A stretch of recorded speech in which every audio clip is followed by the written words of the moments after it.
মোটামুটি আপনি আমি সবাই জানি। আর এই গুপ্তদল কি করতে পারে? কতটা উপকার করতে পারে, কতটা ক্ষতি করতে পারে, কতটা ভালোবাসতে পারে, কতটা রগ কাটতে পারে, কি সর্বনাশ করতে পারে, সব মোটামুটি আমরা বুঝে গেছি।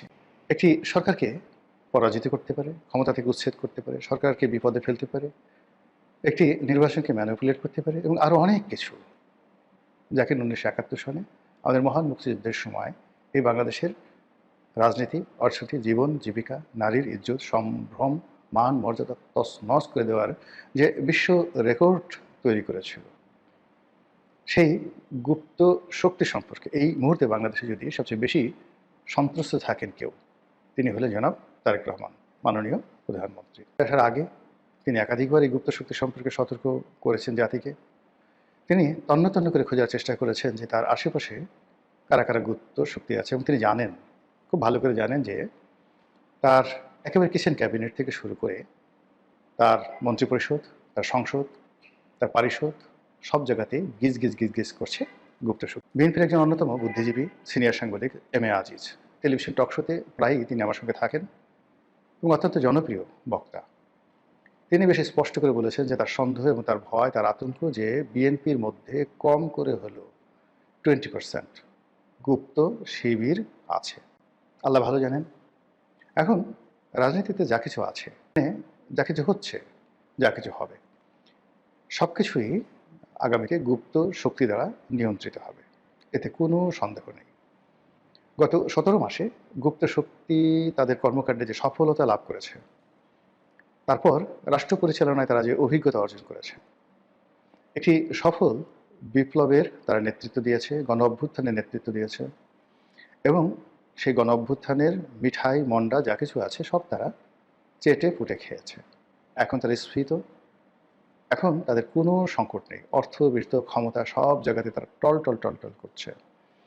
কেবলই মাত্র শেষ মুহূর্তে তারা ভারতের কারণে এবং আওয়ামী লীগের কারণে তাদের যে ম্যাটিকুলাস ডিজাইন, সেই ডিজাইন থেকে তারা পিছনে পড়ে গেছে এবং অপ্রত্যাশিতভাবে, মানে জনগণের অপ্রত্যাশা নয়, গুপ্ত শক্তির অপ্রত্যাশিত যে তাদের যে চিন্তা চেতনা, যেটা তারা কল্পনাই করেনি, সেই অপ্রত্যাশিতভাবে তারা পরাজিত হয়েছে এবং যারা বিজয়ী হয়েছে তারা কোনো অবস্থায় তাদেরকে মানতে পারছেন না।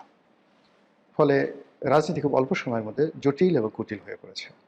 এই রাজনীতি এখানে স্থির থাকবে না, এটা বলতে গেলে আমরা নিশ্চিত। আমাদের দেশে চিরাচরিত অবস্থা হলো যে এবার বর্ষাকাল যাক, শীতের সময় আসুক, দেখিয়ে দেবো আন্দোলন কাকে বলে।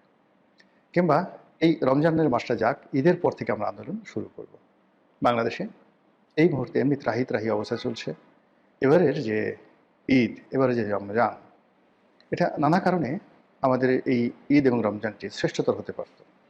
দীর্ঘ 15 বছরের যে একনায়কতন্ত্র, তারপর 17 মাসের আরও বাজে প্রকৃতির কর্তৃত্ববাদের শাসন, শেখ হাসিনার জমানাতে যে শাসন ছিল, শোষণ ছিল, তার সঙ্গে সঙ্গে গণতন্ত্র ছিল, উন্নয়ন ছিল, মানুষের কর্ম ছিল, সৃজনশীলতা ছিল, কবি ছিল, সাহিত্যিক ছিল, গল্প ছিল, কবিতা ছিল, সাংবাদিকতা ছিল, টক শো ছিল, রাজনীতির প্রতিপক্ষের হম্বিতম্বি ছিল, মামলা ছিল, মোকদ্দমা ছিল, পুরো সমাজ বৈচিত্র্যময় একটি সমাজ মানুষের বসবাসের উপযোগী ছিল।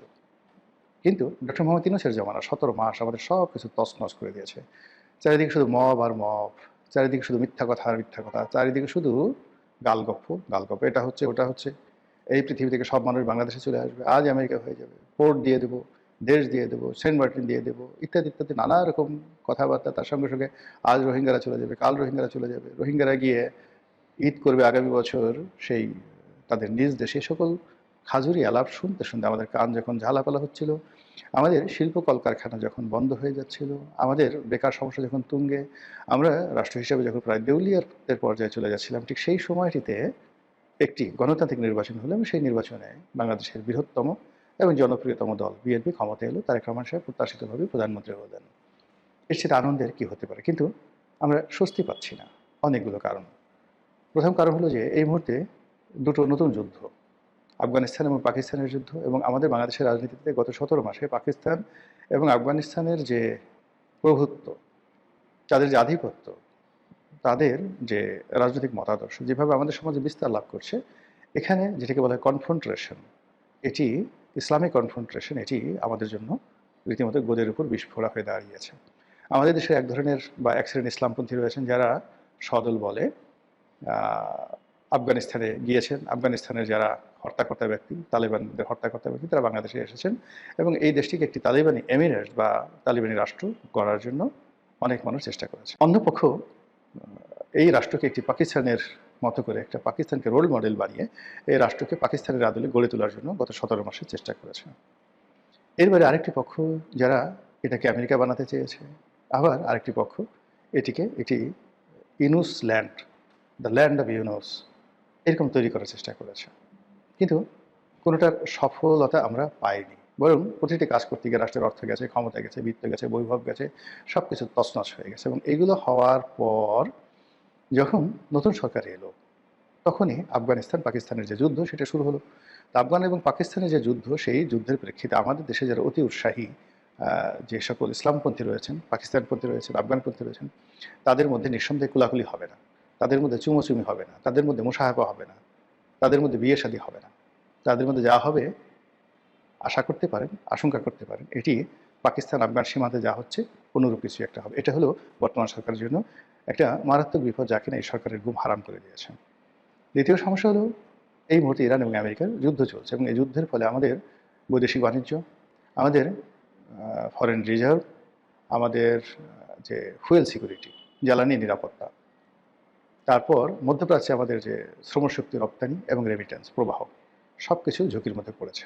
আর ঝুঁকির মধ্যে পড়ে থাকার কারণে এই মুহূর্তে সরকার যে ডেপ্রিসিয়েশনে আছে, অর্থাৎ সরকার যে পরিমাণ টাকা আয় করছে সেই টাকা দিয়ে সরকারের কর্মকর্তাদের বেতন ভাতা দেওয়াটাই সরকারের জন্য দুঃসাধ্য হয়ে পড়েছে। কিন্তু আমাদের দেশে যে পরিমাণ বেতন যায় তার চেয়ে অনেক বেশি পরিমাণ অর্থ এই যে বিভিন্ন সময় আমরা বিদেশ থেকে ঋণ করেছি সেই ঋণ পরিশোধ করতে হয় বৈদেশিক মুদ্রায়। তো বৈদেশিক মুদ্রা সেই ঋণ পরিশোধ করার জন্য ফরেন রেমিটেন্স লাগবে, এক্সপোর্ট লাগবে। ফরেন রেমিটেন্স এবং এক্সপোর্ট এই মুহূর্তে দুটোই বিপদের মধ্যে পড়েছে। অন্যদিকে সরকার মুদ্রা ছাপিয়ে দেশে মুদ্রাস্ফীতি বাড়িয়ে দিয়েছে। সরকারি হিসেবে, আমাদের হিসাব না, রাষ্ট্রীয় হিসেবে শেখ হাসিনা যখন এই দেশ ত্যাগ করেন তখন 100 টাকার যে মূল্য ছিল এটি কমতে কমতে এখন 46 টাকা হয়েছে, অর্থাৎ 54 টাকা নেই ইউনূসের জমানার জাদুতে।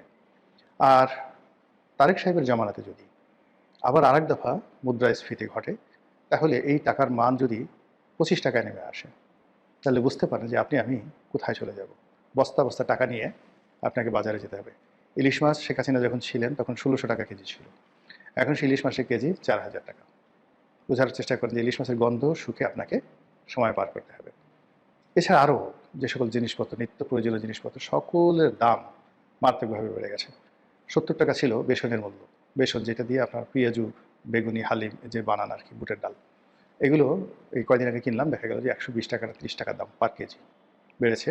এইভাবে নিত্য প্রয়োজনীয় দ্রব্যের দাম, চাল, ডাল, আটা, ময়দার কথা না হয় বাদে দিলাম।